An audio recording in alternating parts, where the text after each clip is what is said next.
Segunda-feira, 21 de março de 2016. Seja bem-vindo, está começando o canal de notícias aqui pela UPF TV. Fique com a gente e veja só o que nós preparamos para esta edição.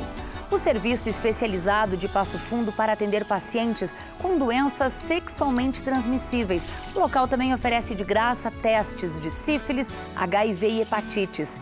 No estúdio, nós vamos falar sobre o SOSA, o Serviço de Orientação e Solidariedade à AIDS, que durante 24 anos prestou atendimento em Passo Fundo e neste mês anunciou o fim das atividades. 1 em cada 8 mulheres brasileiras vai ter câncer de mama. O presidente da Sociedade Brasileira de Mastologia esteve em Passo Fundo e falou sobre a prevenção e os avanços da medicina. O andamento do projeto de impeachment é o assunto de hoje, do quadro Fatos Políticos, apresentado pela jornalista Zumara Colucci. Como o Sinduscom ajuda no desenvolvimento das indústrias da construção e do mobiliário de 29 municípios da região. A entidade está completando hoje 30 anos e ainda estudantes da UPF são recebidos com música. A recepção acalorada foi para os alunos do campus de Carazinho. Continue conosco porque você já viu, né? Aqui encontra mais conteúdo.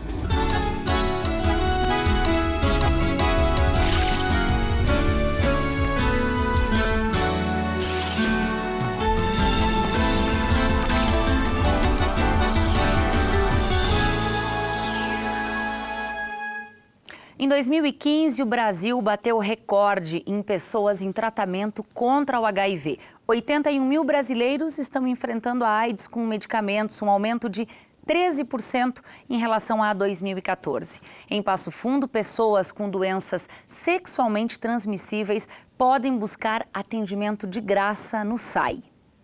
Algumas delas nem apresentam sintomas, tanto no homem quanto na mulher. Mas se elas não forem diagnosticadas e tratadas a tempo, podem evoluir para complicações graves, como infertilidades, câncer e até a morte. As doenças sexualmente transmissíveis ainda são um tabu para a maioria das pessoas. E justamente para esclarecer as dúvidas da população e prestar um atendimento humanizado, que Passo Fundo oferece um serviço de atendimento especializado sem custos. Então, aqui dentro desse prédio funciona o atendimento ao HIV/AIDS, funciona também o ambulatório de hepatites, funciona a saúde do trabalhador, o ambulatório de tuberculose e todos os testes rápidos de HIV, sífilis e hepatites também. O paciente que tem alguma dúvida, que gostaria de fazer o teste rápido, ele pode se dirigir diretamente aqui ao SAI, né? Pode conversar com os profissionais que estão atendendo aqui e, se desejar fazer o teste, não precisa nem de pedido médico, né? O paciente vem direto aqui, coleta o teste e tem o resultado em 20 a 30 minutos, já sai com o diagnóstico. O SAI ainda oferece o apoio de assistentes sociais e psicólogos aos pacientes. Se o paciente vem aqui e tem um diagnóstico positivo, ele já é encaminhado para o atendimento médico, né? Se for necessário conversar com um psicólogo, às vezes nessa situação se torna necessário, também se providencia isso, tudo dentro aqui desse local, desse prédio. Os pacientes soropositivos, principalmente do HIV, eles se sentem mais acolhidos aqui no serviço, talvez pela questão assim do preconceito, que eles se sentem com receio de expor a sua condição de ser um portador do HIV para outros serviços. Hoje o SAI acompanha o tratamento de aproximadamente 1.500 pacientes soropositivos. Mas não é só a AIDS que preocupa. Cerca de 200 casos, em média, de hepatites virais são diagnosticados por ano em Passo Fundo e região. A gente está bem preocupada em relação ao número de hepatites também a todo ano que vem sendo notificados. Uma média assim de 100 pacientes com hepatite B e uma média de 100 pacientes com hepatite C. A cada ano são notificados para nós, né, já confirmados. Então também é uma outra doença que nos preocupa muito, porque uma doença assim também é uma doença crônica, né? Hoje evoluiu muito a questão do tratamento, mas mesmo assim as pessoas ainda não dão a devida importância. Usar preservativo em todas as relações sexuais é o método mais eficaz para a redução do risco de transmissão das DSTs, em especial ao vírus HIV. Fazer os exames de rotina e manter a regularidade nas consultas médicas também ajudam a descobrir as doenças mais cedo e ampliam as chances do paciente não ter complicações. Acredito que no momento que tu tu trata uma DST, no momento que tu começa a olhar para a doença sexualmente transmissível, tu começa a cuidar de todas elas juntas, né? Então a gente fala muito a questão do uso do preservativo, né? E pelas nossas entrevistas que a gente faz, nossos atendimentos diários, a gente tem observado que a grande maioria não tem usado preservativo. Prevenção não tem hora, HIV não tem cara, né? E junto com o HIV vem as outras doenças, né? Vem na carona do HIV as hepatites, a sífilis, que tem aumentado muito nos últimos anos. Então, a prevenção sempre é importante. Bom, o SAI de Passo Fundo fica na rua Silva Jardim, número 714. O horário de atendimento é das 8 da manhã até as 5 da tarde, sem fechar ao meio-dia. Outras informações tem também o 33 17 23 62. Bom, e durante 24 anos, uma entidade em Passo Fundo ofereceu atendimento para quem tem HIV e também seus familiares. Só que neste mês, o SOSA, o Serviço de Orientação e Solidariedade à AIDS, anunciou o fim das atividades.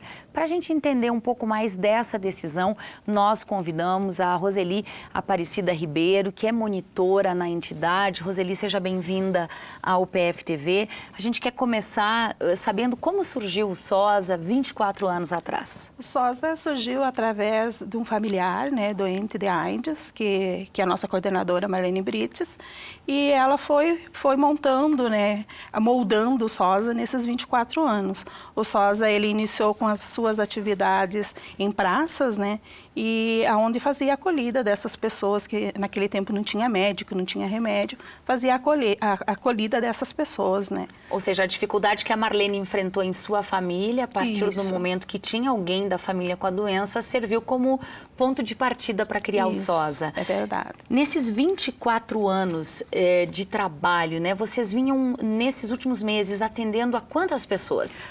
Totalizando 209 pessoas, né? Isso era idoso, a criança, o adolescente, o familiar, num conjunto todos, dentro da instituição, 209 pessoas. A gente sabe que a gente atende bem mais pela demanda que a gente recebia. Com relação aos adultos, que tipo de atendimento era oferecido, Roseli? Era a acolhida, né? A pessoa que era enviada para nós, ou que se descobria um vírus, e ela conhecia de uma forma ou outra uma informação que o SOSA existia, e a gente fazia a acolhida com o acolhimento, a gente fazia trabalhos de artesanato, e era mais mesmo assim uma conversa. A acolhida, ela era o espaço que ela vinha para conversar. A acolhida essa feita por uma assistente social, por uma psicóloga? Houve períodos em que o SOSA tinha essa equipe à disposição. Nós tivemos, né, à disposição uma psicóloga e assistente social que fazia esse trabalho mais voltada à família, né, à criança, aquele familiar que precisava mais um atendimento mais especializado. As nossas psicólogas, nós faziam esse trabalho. E com relação às crianças, o que é que elas faziam na entidade?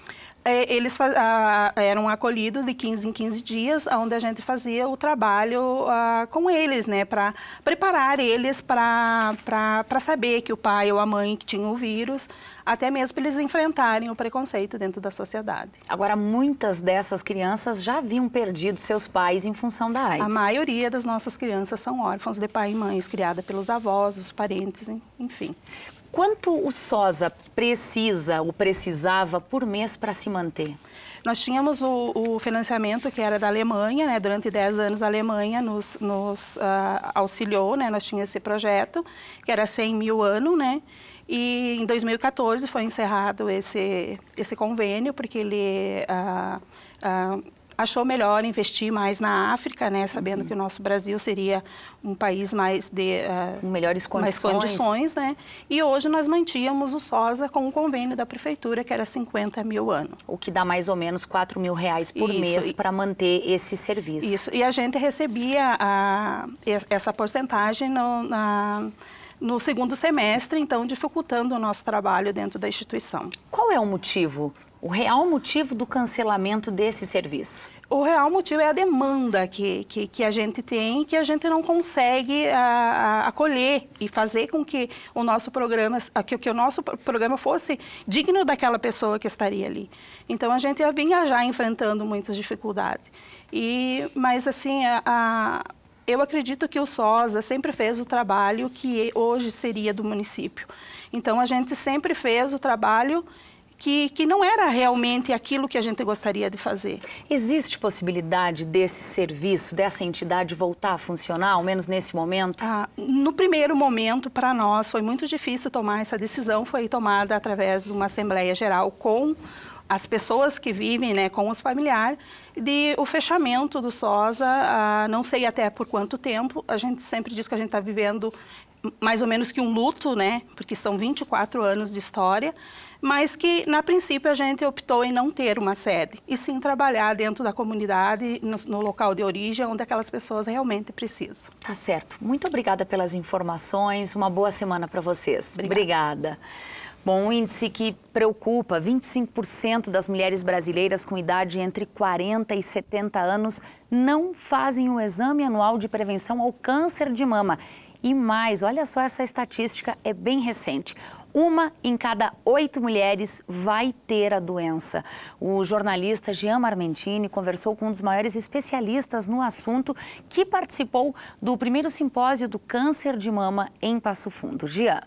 Eu vou conversar agora com o Dr. Rufo Freitas Júnior, ele que é presidente da Sociedade Brasileira de Mastologia, o assunto câncer de mama. Começo lhe perguntando, doutor, como é que está o cenário, você como presidente de uma entidade tão importante, como é que está o cenário quando a gente fala em câncer de mama a nível de Brasil? Bom, hoje nós temos dados bem importantes, né, e mostram que, infelizmente, há um crescimento bastante grande do número de casos novos, e são esperados agora para 2016 quase 58 mil casos, né? A coisa boa é que a mortalidade já está estável, e alguns pontos do país, como a cidade de Porto Alegre, cidade de São Paulo, Rio de Janeiro, Recife, Belo Horizonte, já começa a diminuir. Então, são pontos positivos. Mas, infelizmente, ainda há muito o que fazer. Por exemplo, a cobertura mamográfica, ou seja, os exames de mamografia que devem ser feitos anualmente a partir dos 40 anos, ainda existe um número grande de mulheres que não têm acesso a esse exame, que é um exame simples e que pode salvar vidas, né? Outras ações que têm sido tomadas e que a sociedade fica bastante feliz, por exemplo, com a lei dos 60 dias que melhorou, e principalmente com a possibilidade da lei de reconstrução mamária. Toda mulher tem direito, e esse ano nós estamos batendo bem nisso, que nenhuma mulher deve ficar sem mama. Lembrando que ainda temos um número grande de mulheres que não se faz a reconstrução mamária depois de uma mastectomia, depois da retirada da mama, em decorrência da falta de cirurgiões e também da falta de centro cirúrgico. Tudo isso tem sido trabalhado, nós temos um programa de treinamento bastante grande, favorecendo a comunidade brasileira de uma maneira geral. Doutor, para o exame, a mulher necessita de mamógrafos. Existem mamógrafos suficientes para a demanda no país? Sim, nós temos mamógrafos suficientes no país. A grande questão é que, de uma maneira geral, eles não estão distribuídos de maneira adequada. Nós temos nos grandes centros um número muito grande, por exemplo, aqui no Rio Grande do Sul, boa parte dos mamógrafos se concentrarão na cidade de Porto Alegre, e parte do interior estará descoberta. E em outras áreas do país é a mesma coisa. Isso faz com que haja uma dificuldade de acesso à mulher. E mais do que a questão do número de mamógrafos, temos mamógrafos suficientes, mas boa parte deles só funcionam parte do período. Então, eles poderiam fazer 30 a 40 exames por dia, e eventualmente parte só faz 10 a 20 exames por dia, fazendo com que haja uma repressão na demanda e que haja uma dificuldade para que essa mulher possa fazer o exame. Ok, doutor, muito obrigado pelas informações. A gente conversou com o doutor Rufo Freitas Júnior, ele que é presidente da Sociedade Brasileira de Mastologia. Eu volto para o estúdio.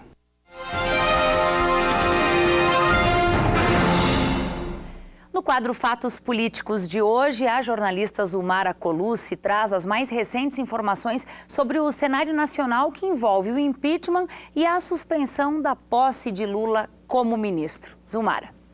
A semana de Páscoa começa não menos tensa do que foi a semana passada, no cenário político nacional. Com o processo de impeachment tramitando acelerado na Câmara dos Deputados, a expectativa fica por conta do que decidirá o Supremo Tribunal Federal em relação à mudança de foro do ex-presidente Luiz Inácio Lula da Silva. Na sexta-feira, o ministro Gilmar Mendes, do STF, concedeu liminar suspendendo a posse de Lula no Ministério da Casa Civil e determinando determinando que o processo envolvendo o ex-presidente retorne sob a jurisdição do juiz federal de Curitiba, Sérgio Moro. Se a decisão não for reformada, atendendo recursos da Advocacia Geral da União, em outra decisão monocrática, só que pelas mãos do ministro Teori Zavascki, Lula corre sério risco de ser preso, já que está nas mãos de Moro um pedido de prisão preventiva solicitado pelo Ministério Público de São Paulo. Enquanto o cenário político é incerto, causando atritos institucionais, a Confederação Nacional da Indústria chama a atenção para este momento complexo, dizendo que é preciso a correção de rotas e enfrentamento de questões econômicas, políticas e institucionais que são obstáculo ao desenvolvimento pleno do país. Obrigada, Zumara, pelas informações. Uma boa semana. Obrigada. Bom, e não vai ter atendimento ao público amanhã e quarta-feira na Delegacia da Receita Federal de Passo Fundo. Os servidores vão participar de um treinamento e o atendimento só volta ao normal na quinta, dia 25. Depois do intervalo, como o Sinduscom ajuda no desenvolvimento das indústrias da construção civil e do mobiliário de 29 municípios aqui da região. A gente fala sobre esse assunto já já.